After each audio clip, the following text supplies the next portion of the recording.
Good afternoon, everybody. Welcome to Open Classroom. I'm Janet Gillow, the Director of Professional Development for the Brown School here at Washington University in St. Louis.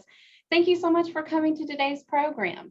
For those of you joining on the Zoom webinar, you probably know this by now that we can't see or hear you. We also can't call on raised hands, but the chat feature is enabled, and we definitely want to bring the audience's questions, comments, and experiences into this important conversation.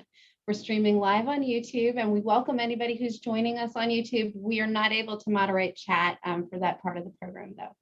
So I want to thank and introduce my friend and colleague, Tiffany Phillips, who's the Brown School's Director of Communications. She's going to be helping me moderate the chat, and she's going to share just a little bit with you right now about some upcoming programs. Janet, thank you so much for the invitation and the kind intro. Thanks everybody for joining us. I just want to mention a couple of really exciting things that are coming up for Open Classroom. On tomorrow, Wednesday, September 15th, you can join Professor Carolyn Lasorgal to talk about conservation and community in Kenya, costs, benefits, and the prospects for change. There's a push there for something called community-based conservancies. And really what she's going to talk about is her findings regarding the impacts of that on existing pastoral lives of people in Kenya. So I think it's going to be a very fascinating talk if you can make that time.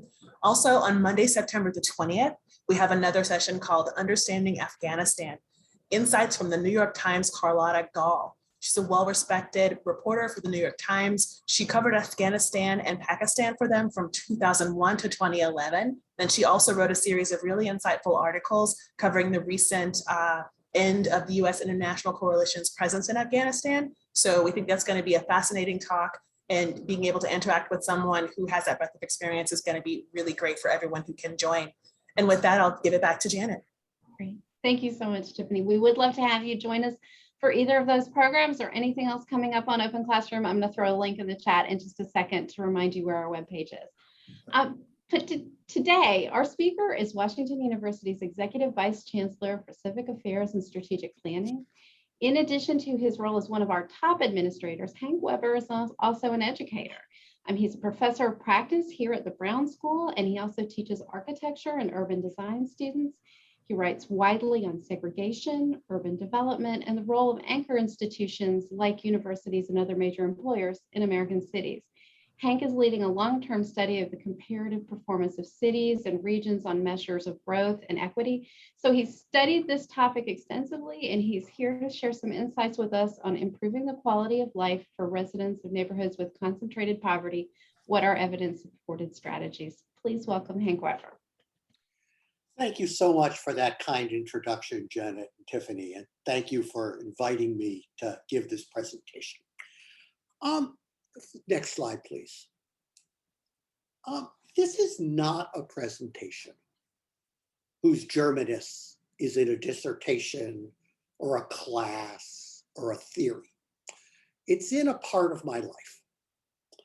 In 1986, my wife and I, not our chief and our children, because they came later, moved from the Boston area to Chicago. I was at the University of Illinois, the University of Chicago for a number of years before moving to WashU. My wife at the University of Illinois at Chicago Medical School. And we moved to Hyde Park, a neighborhood, a mixed race, majority African-American, professional neighborhood around the University of Chicago, which was well known then, and obviously far better known now as the home of Barack and Michelle Obama.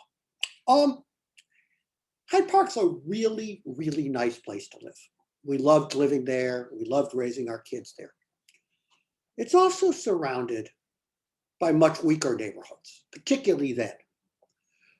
As I rode my bike, as I ran, as I walked, I reflect, you couldn't help but reflect on the very sharp differences and the degree of deep and concentrated poverty in west of Hyde Park, south of Hyde Park, and throughout much of the south side of Chicago. And only 2 miles away, the way you had to go to get to the airport, I should note, you went by Robert Taylor Homes, the largest concentration of public housing in the United States. 2 miles long of identical buildings. And I wondered, as I think anyone who's interested in social policy or equity or these questions in America, what led to the degree of poverty that we saw in these parts of the South Side? How do we explain this? How do we explain what's going on in these neighborhoods nearby? That was 1986. In 1987, William Julius Wilson, a professor of sociology at the University of Chicago, wrote a book called The Truly Disadvantaged. It was widely considered the most important book on urban poverty of the second half of the 20th century. But for me, it was something different because he was writing about the neighborhoods that surrounded us. The describes the effects of deep and concentrated poverty was all about Robert Taylor Holmes. Robert Taylor Holmes was under 2 miles from our home. He provided an explanation for that. Partially due to the creation of this, but of the writing of The Truly Disadvantaged. Although as with any intervention, it's always a little complicated. There's always many things going on. The city of Chicago made a decision to essentially reconstruct their public housing. And the intellectual justification for that, besides the horrible physical condition and maintenance of that public housing, were the proposed benefits from Wilson of mixed income communities, of deconcentrating poverty. These were, the Robert Taylor Holmes zip code was one of the poorest zip codes in the United States. He made an argument that it would be better for residents to deconcentrate poverty. Over the next 10, maybe 15 to 20 years that I was at the University of Chicago, I was deeply engaged in efforts to support upward mobility for residents in concentrated neighborhoods. Things about the creation of the University of Chicago Charter Network, school network, where I chaired the board, work with the Chicago Public Schools, crime reduction efforts, targeted jobs programs, etc. Efforts to try to improve services to this population. And I was an intimate observer of this very large community development set of observations. When Janet asked me 6 months ago, based on the theory that anybody will give a talk 6 months in advance and no one will ever give a talk 2 weeks in advance, even though you don't work on it until 2 weeks in advance. When Janet, and I thought of topics, one of the things I thought about is to go back and to think about, since The Truly Disadvantaged, what have we learned about deconcentrating poverty? And what might be the directions as we go forward? And that's the germinus of today's talk. Next slide. So what I'm going to try to do in 6 unequal parts is to talk a little bit about how we define concentrated poverty in neighborhoods, where neighborhoods of concentrated poverty are located, where they concentrated across the country and in our St. Louis region. What are the consequences for individuals? What are the approaches to reduce concentrated poverty? And then make some conclusions about what I think we've learned from really a good 30, 40 years of people thinking hard about these questions. Next. So let's get some facts down as we start. How is concentrated poverty defined? Well, the Census of the United States, which is our authority on these things, breaks up the United States into 73,000 census tracts, and there are about 4,000 people each. And we keep all kinds of data on these census tract data on who lives there, how that changes, race, income, education, etc. And concentrated neighborhoods of concentrated poverty are defined by the census tract, are defined as census tracts where either 30% of the population lives below the poverty line or 40% of the population lives below the poverty line. You see both, and I'll be clear here on what I'm talking about, but usually it's 40. Right now, a little over 10% of the US population is below the poverty line. So these are neighborhoods that have 3 or 4 times more, or more than that, population whose income is below the poverty line. About 14 million people live in 2014. Some of the data here older than we would like, but I don't think it's going to change the overall story. About 14 million people lived in neighborhoods that had poverty rates of 40% or more, but of that, only about 6.3% are considered poor, because there are non-poor residents who live in neighborhoods of concentrated poverty. The title of Bill Wilson's book, The Truly Disadvantaged, was carefully chosen. He wasn't referring to the 40 million Americans that are poor. He was referring to the 6 million Americans, or 8, depending on how you count, who live in the areas of most concentrated poverty. This is 2.5, 3% of the US population. He was referring to areas of particularly deep distress. Another way to look at this is about 13.5% of the nation's poor individuals face the double burden of being poor and living in a very poor neighborhood. Next slide, please. So about 60% of people who live in neighborhoods of over 40% poverty rates live in the 100 largest metros in the country. What is very, very interesting is what percentage of the poor live in areas of concentrated poverty by state and how widely it varies. So in Connecticut, only 2.6% of poor populations of Connecticut live in census tracts of over 40% poverty. It's very, very small. The lessons of Wilson, the arguments that he makes about concentrated poverty apply to very few people. In Michigan, it's over 20% of the poor population lives in areas of concentrated poverty. And as will be apparent in the next few minutes, the centers of concentrated poverty are basically older industrial cities. The Detroits, the Clevelands, the Chicagos, the Milwaukees of the world.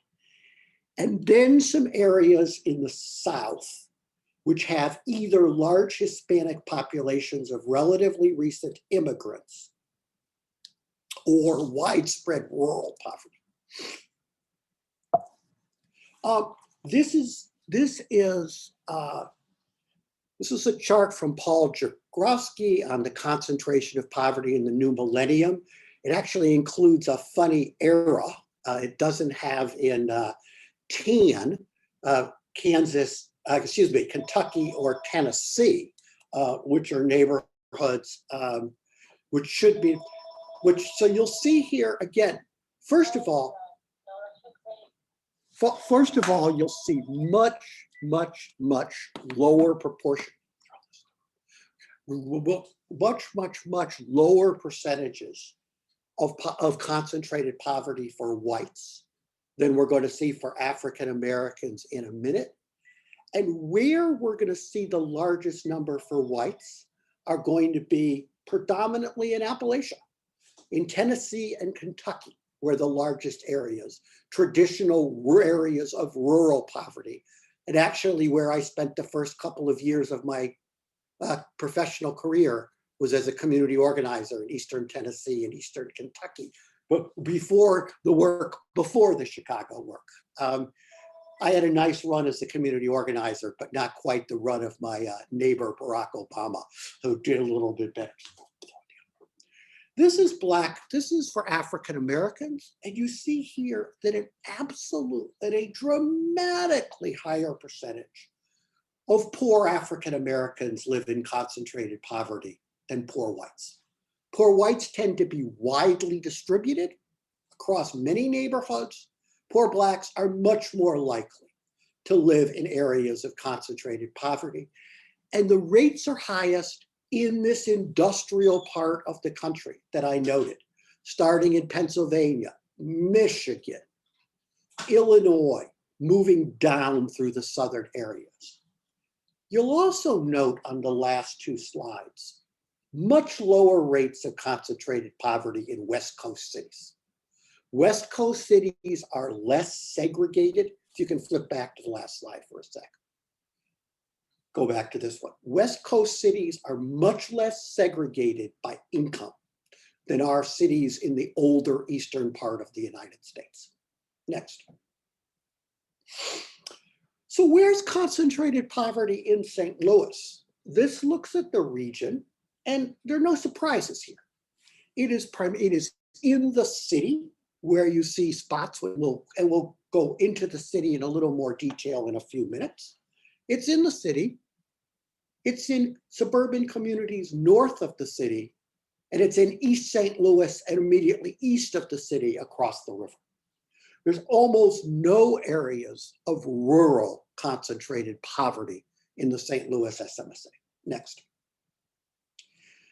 This is a very surprising chart to me in putting this together. This looks at areas of the city, and there's no surprise that the weakness of North St. Louis appears here in spades, that we see much of North St. Louis as having areas of either 30 to 40% poverty rates or 40%. But the other result is there's also an area of very concentrated poverty in Dutchtown, in Carondelet, in the Patch neighborhood on the southeast side of the city. So there really are two, this problem in St. Louis is not purely a problem of north. It is also a problem of a section of the southeast side. This is a result that people know, but sometimes gets less attention. There are, for example, more poor children living in Dutchtown than any other neighborhood in the city. Next, please. Missouri is a pretty typical state. About 9.8% of the census tracts have a poverty rate greater than 30%. 3.3% have a poverty rate greater than 40%. Not unusual for the country, a little high. In the St. Louis region, rates are a little bit higher on average than Missouri, 10.5 and 4%, as opposed to 9.8 or 3.3, but they're much higher in the city. 33%, a third of us city residents, and I am a city resident, a third of us who are city residents live in areas of over 30% poverty rates, and 11% of us live in areas greater than 40%. You might ask, where are people elsewhere? Who are of the people who live in Missouri who are not the other census tracts, who are not in the St. Louis region? Where do they live? Some of them live in Kansas City, but the big concentration is rural poverty, particularly in the Boot Heel. The Boot Heel actually has the poorest census tracts in the state of Missouri. So it's and they are, of course, predominantly white, while the census tracts in St. Louis of high poverty are predominantly African American. Next. Just a little bit more about the St. Louis region.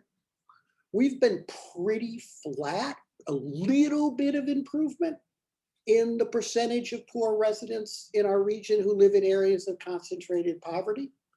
We've gone from about 12, went up a little bit from 2000 to 2010, down a little bit from 2010 to 19, but relatively flat. But the big result in our region, the big result is how racialized concentrated poverty is. 2.1% of poor white residents live in neighborhoods of concentrated poverty. 2.1%.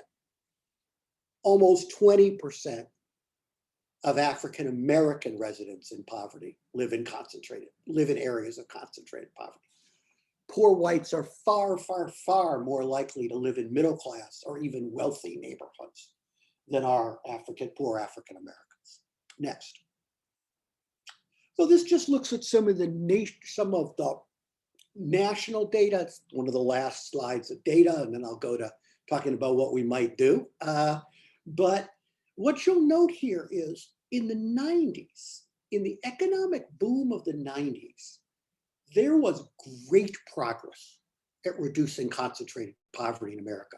We went from about 5.7% of zip codes to about 3.7. There was a big drop. That all reversed as a result of the 2008-2009 recession. And we haven't really made great ground since. It was the 2008-2009 economic collapse, financial collapse, that really took the country in this dimension in the wrong direction. Next. Just a last data slide. As I mentioned earlier that I mentioned one of the things that in the St. Louis region, this looks at the data a little bit differently and looks at high poverty neighborhood residents of people who live there by race. And what you'll find is, actually, again, one of the surprising results, the percentage of white residents living in these neighborhoods has been going up, while the percentage of African American residents is slightly down. Next, please. All right.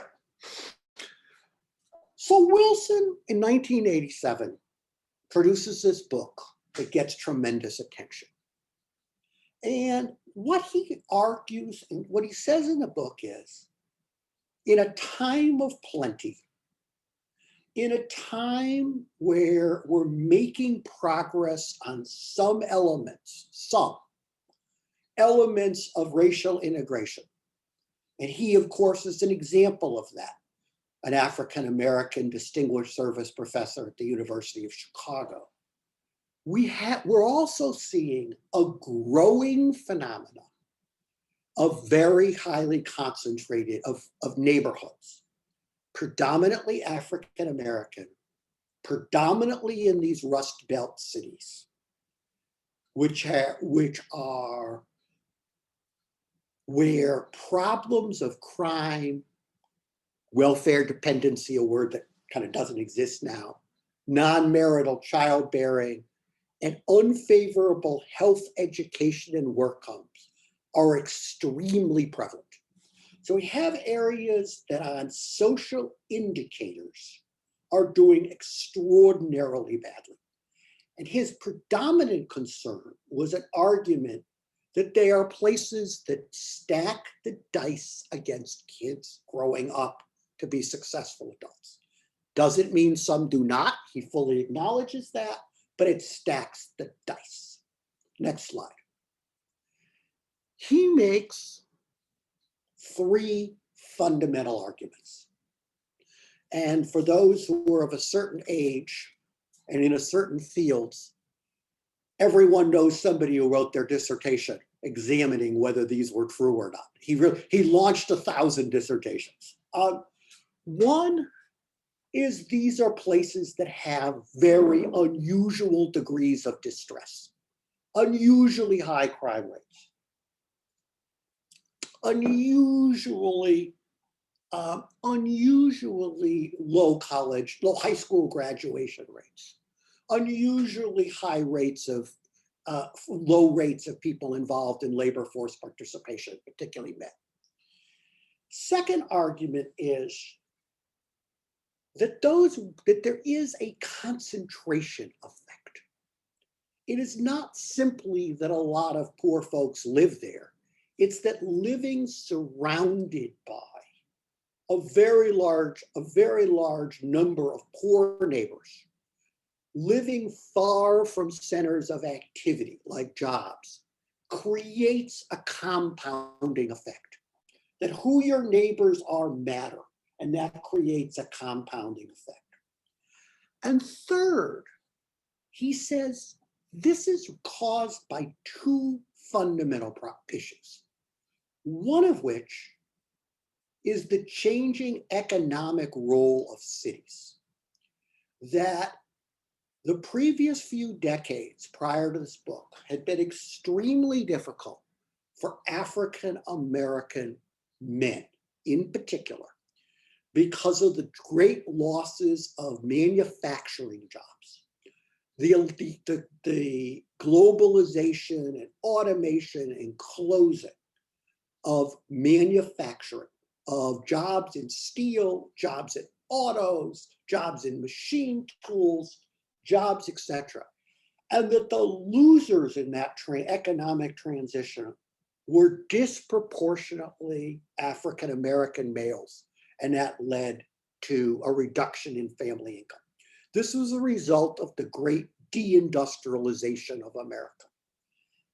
And of course, Chicago, like St. Louis, like Detroit, are examples of the problem of deindustrialization.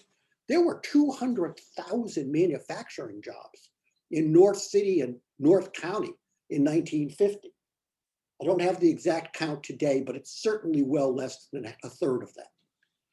The second thing is, he said, ironically, segregation, racial segregation, which had prohibited middle-class African Americans from being able to move out of African American neighborhoods, had declined, not ended, but declined. And that had allowed the economic mixing that occurred in these neighborhoods, not racial mixing, but economic mixing, to seriously decline. All of these claims were more at the level of theory than fact. This was an argument of the book. And I think, however, the evidence is relatively strong on all three of these claims.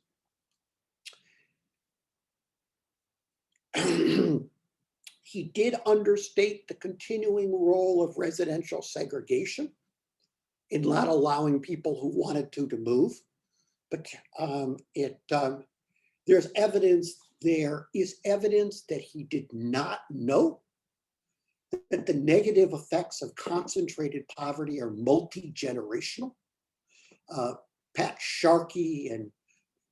Sharkey of NYU has written very extensively on the negative effects of concentrated poverty in a multi-generational way. And as I noted earlier, this is about loading the deck against kids and against people who live in these neighborhoods. It is not saying that some people don't do well. People with strong parents, people with strong family, people who, by their own personal initiative, little bit of luck helps all of us, etc.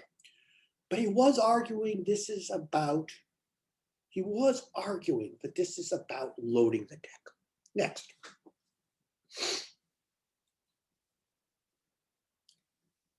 The fact is, there are a variety of neighborhood level indicators that are linked to concentrated poverty. Neighborhoods tend to have higher crime rates, which means people are victims more likely of crime. I want to be clear. They're more likely to have significant health issues. They're more likely to have lower educational attainment and psychological distress.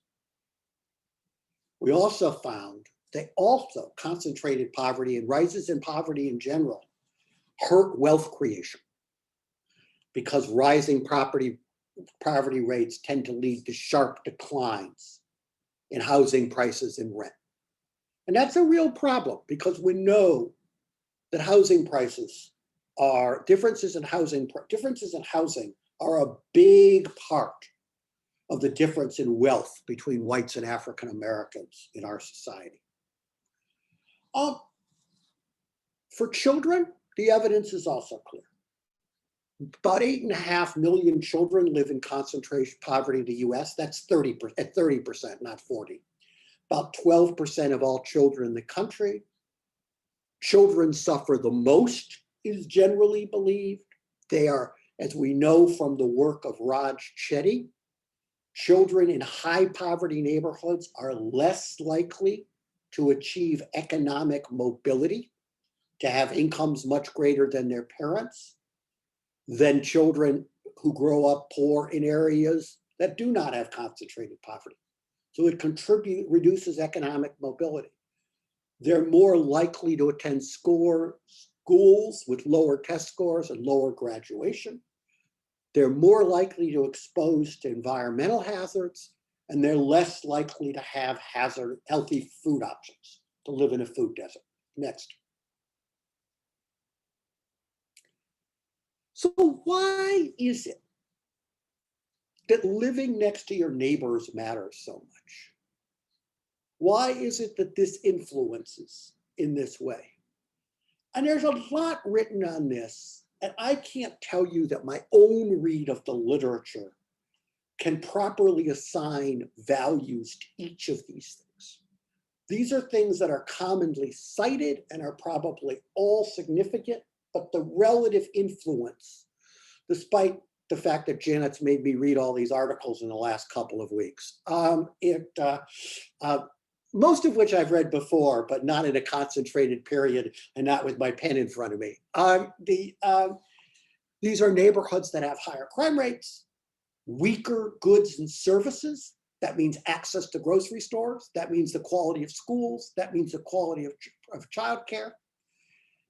Less social control, a more controversial claim that some people argue that the community doesn't do as much to set expectations, particularly kids. A spatial mismatch of jobs, which means these communities are too far from employment. It's not as if most of us work in neighborhoods that we live, but we need to be close and have access and have public transportation. And almost everybody believes that one of the challenges has been, particularly for manufacturing jobs in these cities, has been they've moved to the suburbs. Some of them have moved abroad. Some of them have just have fewer employers. But manufacturing jobs in particular, the jobs that Wilson argues were so important to these neighborhoods, move to places that are very hard to get to by public transportation. Most public transportation in most cities is set up to get people to the center of the region, not get people to widely distributed places on the periphery. It's particularly true in Chicago, by the way. And then a lack of institutional anchors, of those institutions that provide community support. And here I don't just mean eds and meds, universities or academic medical centers. I mean churches. I mean local community centers. I mean local park district facilities. Next, please. So what have we tried to do to alleviate the effects of concentrated poverty? What has been done over the last period of years? And there really are 4 categories of efforts. First, we've encouraged mobility. Allow people to do, poor people to do, what middle-class people can do, which is move to better places. The second is to create intentional mixed income communities, particularly on sites of old public housing. This is exactly what's been done at Robert Taylor Homes in Chicago. Third is to improve neighborhood conditions at individual economic status. And fourth is comprehensive neighborhood change and neighborhood initiatives. Next, our evidence about encouraging mobility is primarily from a great social experiment called Moving to Opportunity. Moving to Opportunity enrolled about 4,600 families in the late 90s with children who were living in high poverty public housing projects in 5 cities: Baltimore, Boston, Chicago, Los Angeles, and New York. Sort of very poor census tract that these people lived in, over 50%. They were extremely residential segregated. Almost all the families at MTO were members of racial and ethnic minority groups. 2/3 were African American, and most of the rest were Hispanic. Low poverty voucher group was offered a rent subsidy voucher, but you could to move into private market housing, but you could only move to a place that had a 1990 poverty rate of under 10%. At the time, under 10% was well under the national average. So they were moving to actually upper middle and above neighborhoods. And they had to stay in the neighborhood for a year, although they could then move wherever they wanted. And traditional voucher group was offered a regular housing voucher to move into private market housing with no constraints. The results were really interesting. Next slides, please. So this is an actual experiment done with a control group, etc. Those who have connections to the Brown School, this is good social science. And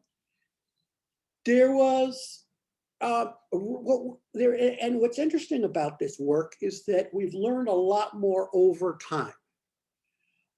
The original results were generally viewed as somewhat mixed.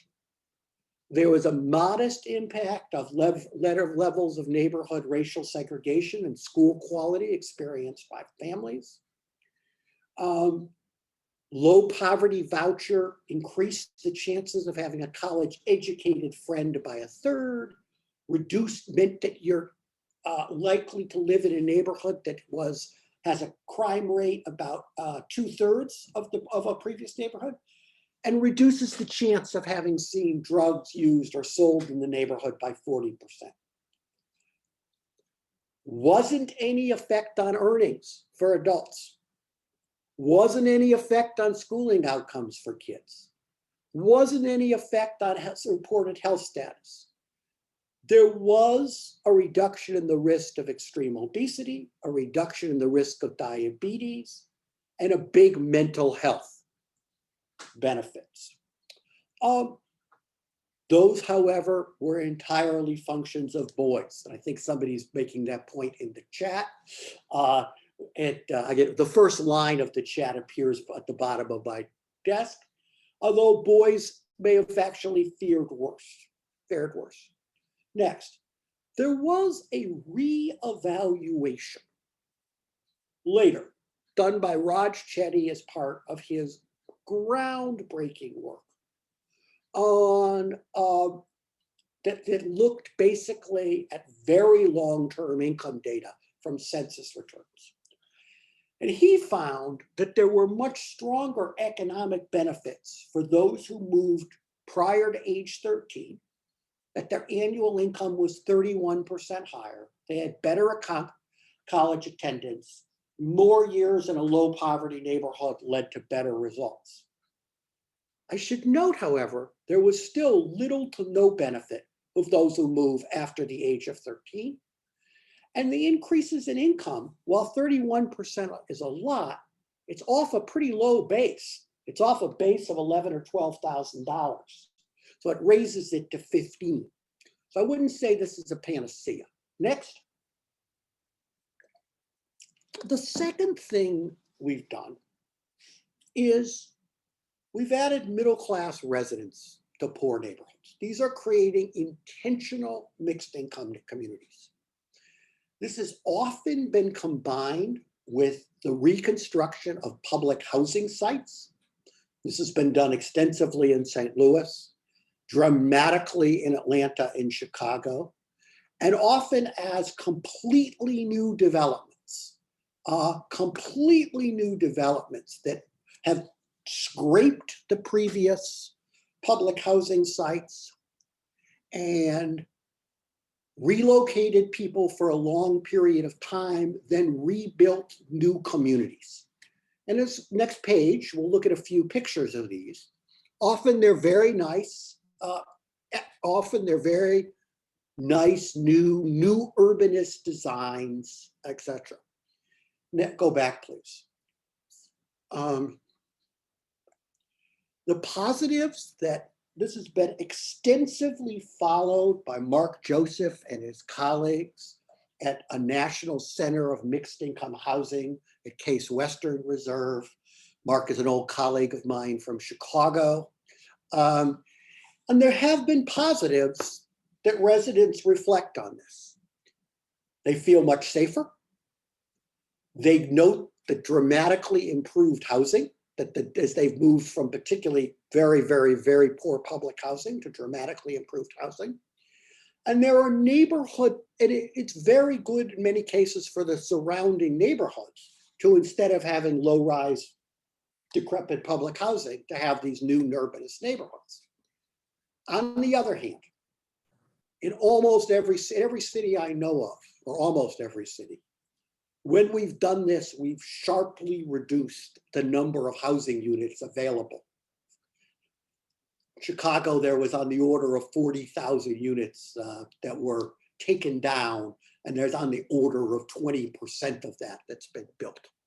So for those who, it may have been good value for those, it may have been great value for those who managed to get a unit, but a lot of people didn't. There's also very tough rules in who gets to live in these units. So the most disadvantaged residents are often excluded. And there is limited inclusion. It turns out it takes a great deal of work to get actual mixing of the different income classes in this.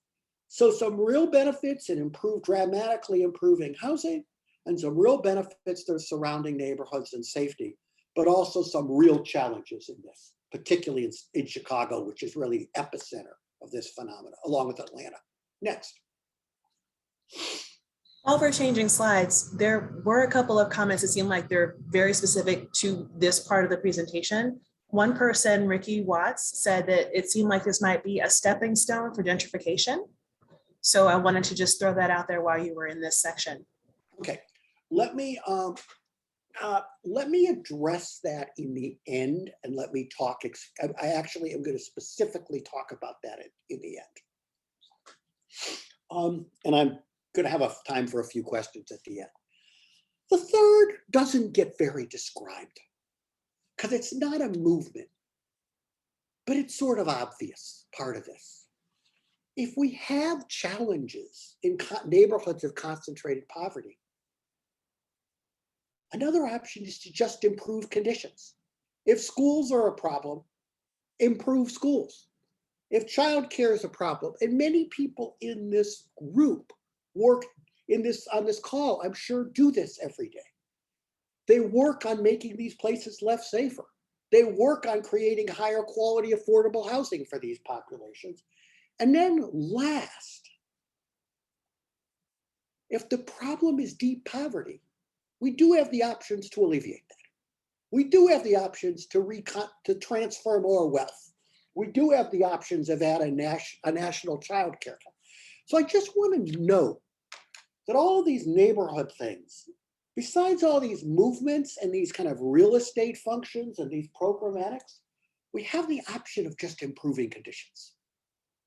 And I would argue that long-term progress does depend on a stronger social safety net, particularly in states like Missouri that have a particularly weak social safety net. Next.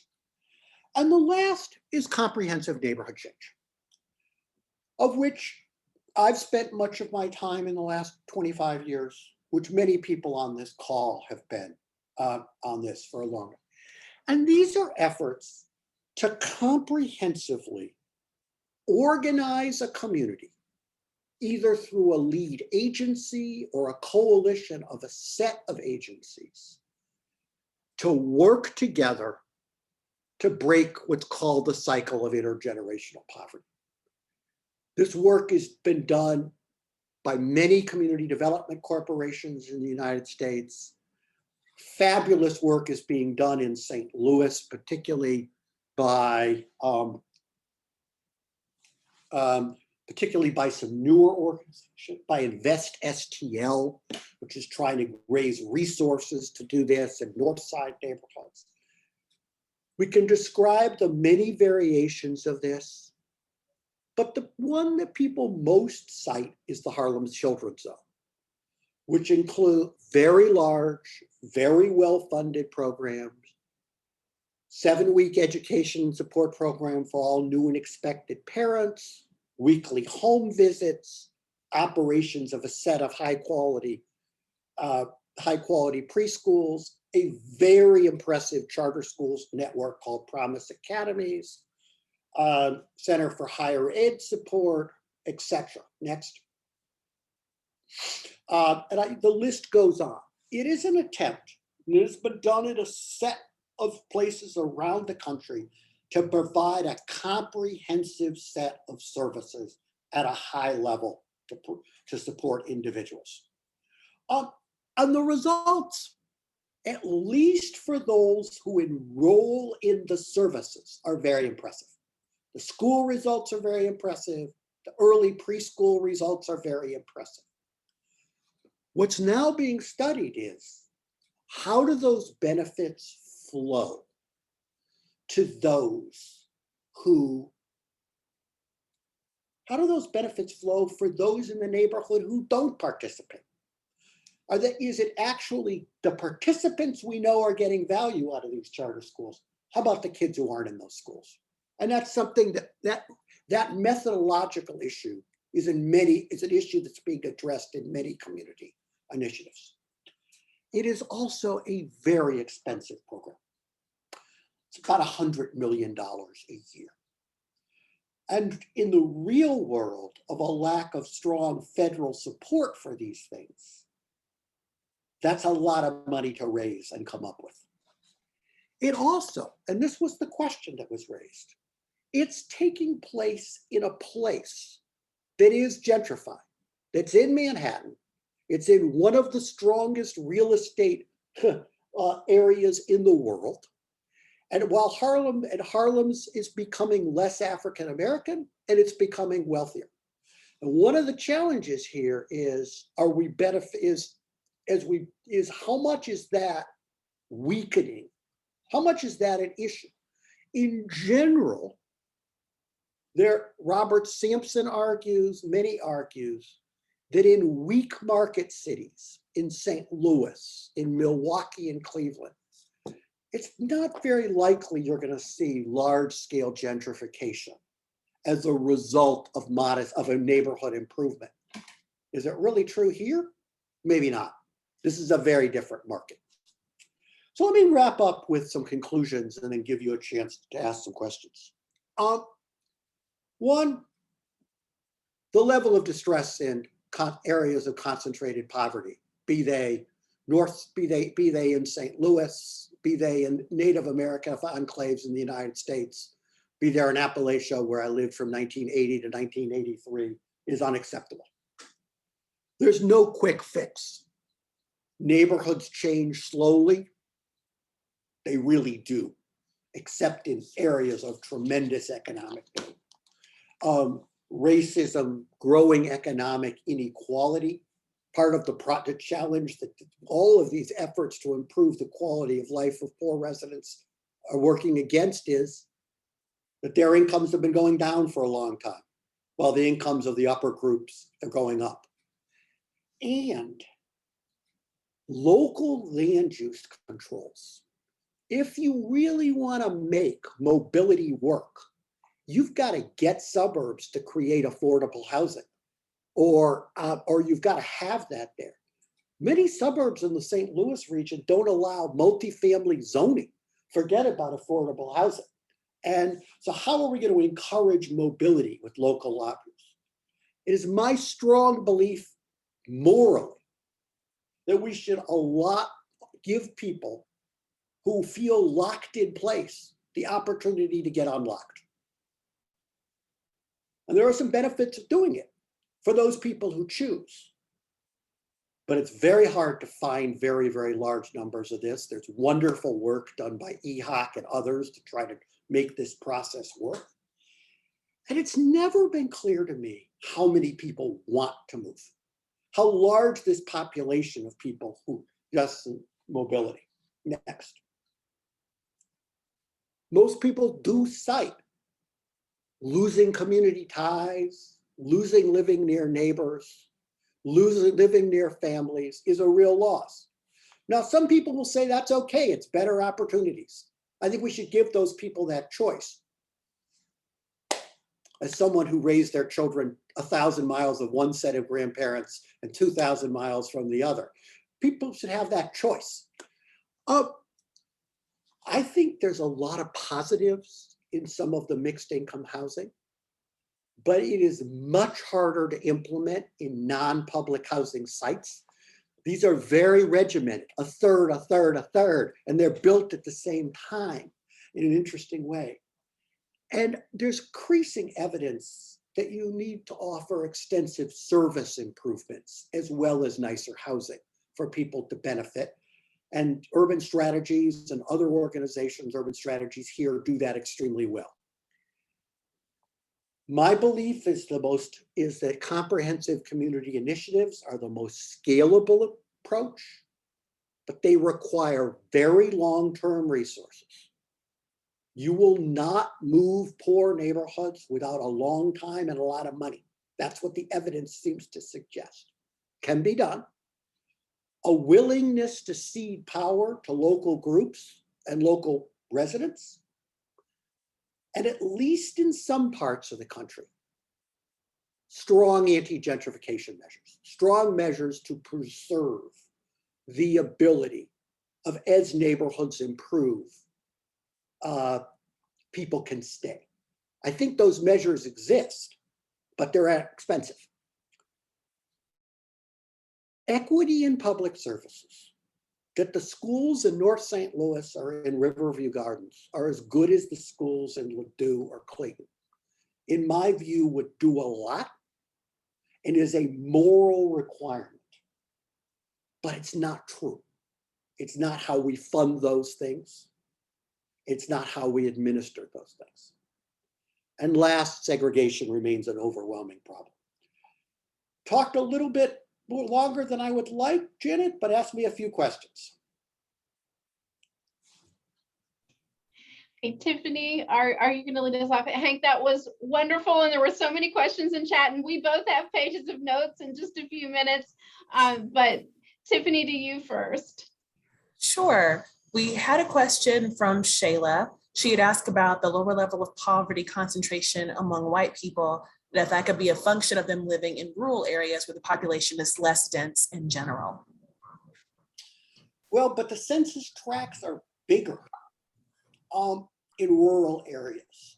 It is true that a lot of white poverty in America, particularly those two highest states, Tennessee and Kentucky, are rural dominated.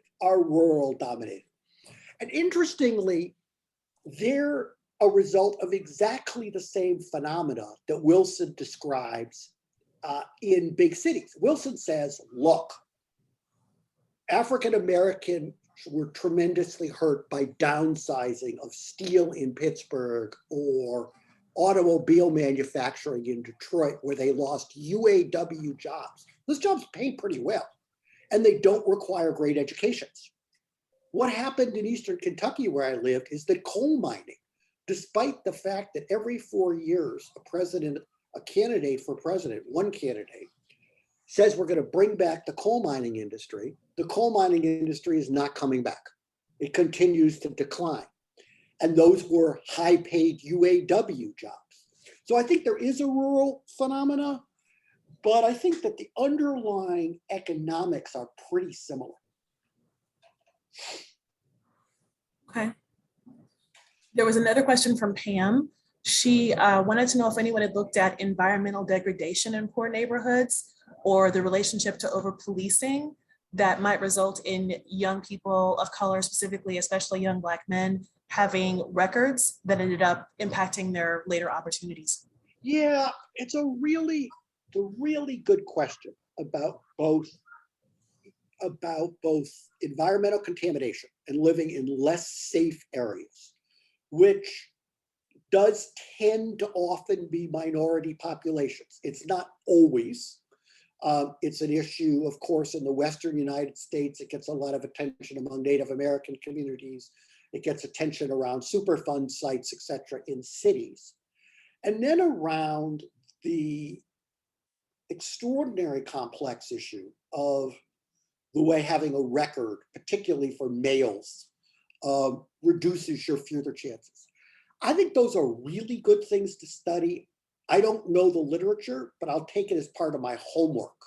So I take the point, and I think it's a good issue to raise.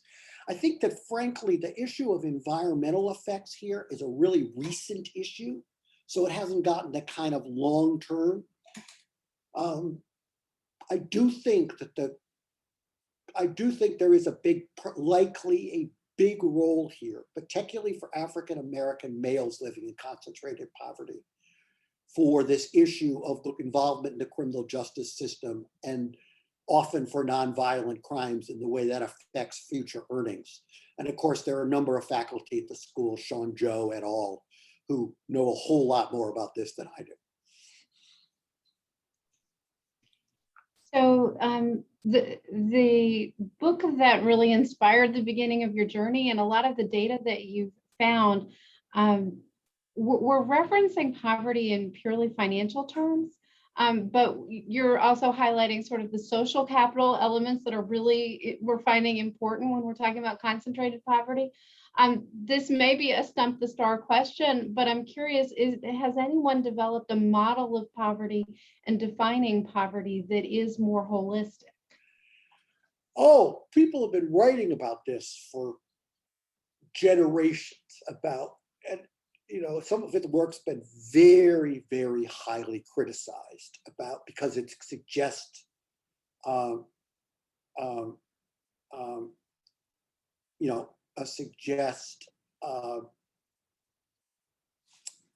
suggesting there's a culture of poverty, etc.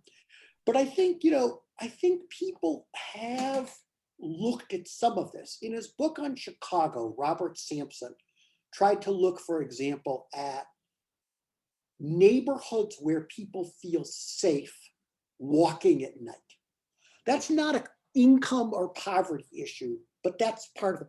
Neighborhoods where you can leave your key with your neighbor. Neighborhoods where if your kids do something bad, not that my children ever did anything bad, your neighbors would enforce your norms. Or if they happen to lose their key, not that my children ever lost their key, they would take them in for milk and cookies after school because otherwise, because they didn't know what to do. So there has been work done that's tried to explore social capital in neighborhoods and various kinds of social capital and how that influences life in neighborhoods. I mean, of course, that's what if you think about what we really care about, the easiest thing to measure is changes in income for adults. It's also very hard to do, the evidence has suggested. The second thing, what Chetty's let us measure is the effect of income and school completion for children following them over 30 years, which is an incredible methodological trick because you got to have data over all this period of time to do it. And the combination of very ingenious work by he and his colleagues and computing power has allowed you to do that. What the question is getting,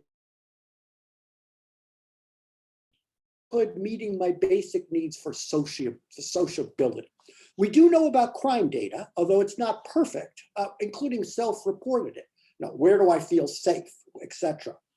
But I think that there's a lot of work to be done in this area.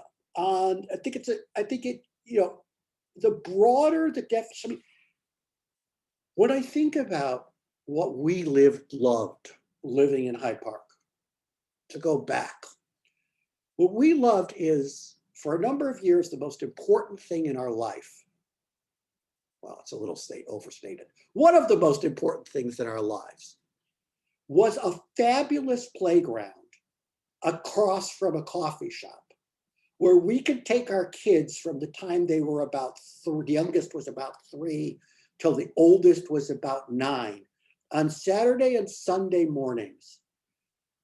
Take our kids to play and play with their friends, and we could chat with parents who weren't our best friends, but parents that we liked, that we felt a sense of community from.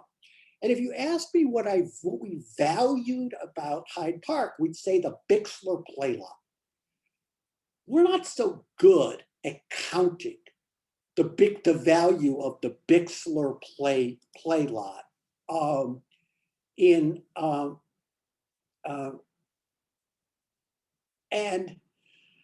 if you could just, I want to fully endorse Deborah Moore's comment that, you know, we live in our neighborhoods, and Robert Sampson's very powerful on this. Neighborhoods matter as places to raise children more than anything else. Maybe also to age it as our worlds get a little bit smaller than they did. And the most important things we can do in neighborhoods, and I do think the Harlan Children's Zone people understood this and had this right, is creating equality of opportunity for kids. Well, Hank, thank you so much. We knew that we could take an hour and make it disappear very quickly. And we're actually a little over time. I before letting you go, just want to give you an opportunity to close out with any final thought, any call to action, anything that you want to share with this wonderful group. I guess the last thing I want to say is this work really matters. I mean, we shouldn't allow the level of the conditions in certain areas of concentrated poverty in our society. And you can say it's a few percent of the American population. The other way to say that is, that means we can make a lot of progress. We're not talking, because it's only a few percent of the American population. And this should be a problem that we're dedicated as a collective and as a society to making progress on. I have some optimism, actually, that the country is focusing on this in a way it hasn't for a while. But we can't focus on it for 2 years or 4 years if we want to make real progress. We've gotten here a long time. I mean, a lot of these seeds are seeds that have their roots in slavery, in very long things in America. And we just need to say we're going to actually work at it for a long time and make progress. And we can, but it's just going to take a while. It's going to take constant attention. Thank you all. Thank you so much. I hope, Hank, that you're seeing some of the love for you in the chat. Many people appreciating the presentation and the insights and the call to keep focus on this really important issue. Thank you so much for being our guest. Tiffany, thank you for having my back. I had more technology issues than you guys need to know because she had us covered. We hope to see you at another Open Classroom very soon. Please stay healthy and safe out there, everybody. Take care and have a great day. Bye-bye. Take care.